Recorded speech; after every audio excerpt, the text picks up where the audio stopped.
keeping her steps unhurried as she had been taught to do from a young age. It did not matter that she was so clearly different from the others. She had to act like a proper Fjordland lady at all times, or suffer Lady Tyruk's wrath.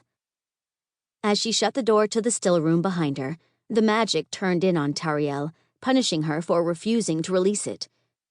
She gritted her teeth as a vicious headache pummeled her temples, and braced her hand against the stone wall to keep from reeling. These headaches had plagued Tariel since she was a small child. She knew they were directly related to her magic. Whenever she suppressed a flare-up, as she was doing right now, it created an intense pressure in her head. The only solution was for her to give it an outlet, but in Fjordland, where magic was shunned and witches were persecuted, wielding magic was a death sentence. Taking slow breaths through her nose, Tariel managed to force back the headache into something less skull-crushing. Once it had reduced from a stabbing lightning bolt to a thundering pound, she pushed off the wall and continued down the hall toward her tower room. Hopefully the potions she kept there would offer her some release. As Tariel traveled through the castle, swords clanged and drill commands barked in the distance.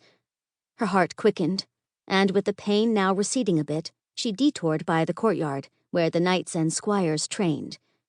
She hoped to catch a glimpse of Rian putting his swordsmanship skills to use, even though she knew she should keep away from him. The clash of steel grew louder as Tariel slipped through the door. The guard just outside the entrance ignored her, and she ducked behind a tall hedge, hoping to steal a few minutes of entertainment. She so loved watching the men battle, the way their armor shone in the light as they parried and thrust, their bright gazes filled with intensity. Tariel knew she was not the only one who felt that way. The trio of ladies perched on the stone bench near the other side of the courtyard entrance were just as entranced, hiding their giggles behind gloved hands as they watched the men fight. Rian trained with another knight toward the far end of the courtyard.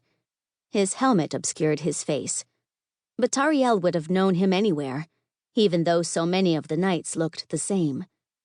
The way he moved, as if his armor were a natural extension of him rather than an extra 100 pounds of weight, was a marriage of grace and power she could never hope to master even if she practiced for 1,000 years. Rian's opponent slashed at him with his broadsword, an overly aggressive move, as if some tension existed between them. Rian met the man's sword with his own, then pushed him back in an impressive show of strength. But the other knight did not give in. He charged, and their swords clashed once more. The two locked weapons for a long, fraught moment, and as Tariel watched with bated breath, Rian's eyes met hers over his opponent's shoulder. That split second of broken concentration was all the other knight needed. He shoved Rian back, hard enough to make him stumble. Tariel cried out in alarm as Rian crashed into the wall, but just when she thought the other knight might best him, he swung away, avoiding what in a real fight would have been a killing blow.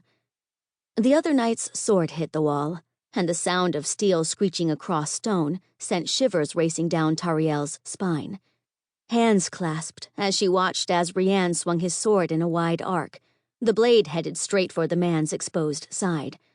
But at the last second, the other knight evaded, then slashed at Rian's arm. Blood sprayed through the air as the sword sliced flesh, the steel seeking purchase in Rian's inner elbow. Cries of dismay rose up from the ladies, and Tariel instinctively bolted forward, wanting to go to his aid, even though logically she could do nothing. "You!" Zoran, the captain of the guard, stepped directly in front of Tariel. She held back a scowl as she looked up into his grizzled face. His jaw was covered with a short, neatly trimmed beard that somehow did not hide the way his mouth turned down in displeasure as he glared at her. "What are you doing out here?" "I'm watching the men train," Tariel said, and she was proud that her voice did not tremble, even though the man tried to intimidate her. "Am I not allowed?" "Absolutely not." His eyes narrowed. He clasped a meaty hand around her shoulder, hard enough to hurt. "You are a distraction to my men, and I won't have you here tempting them with your wiles during their training. Be gone with you."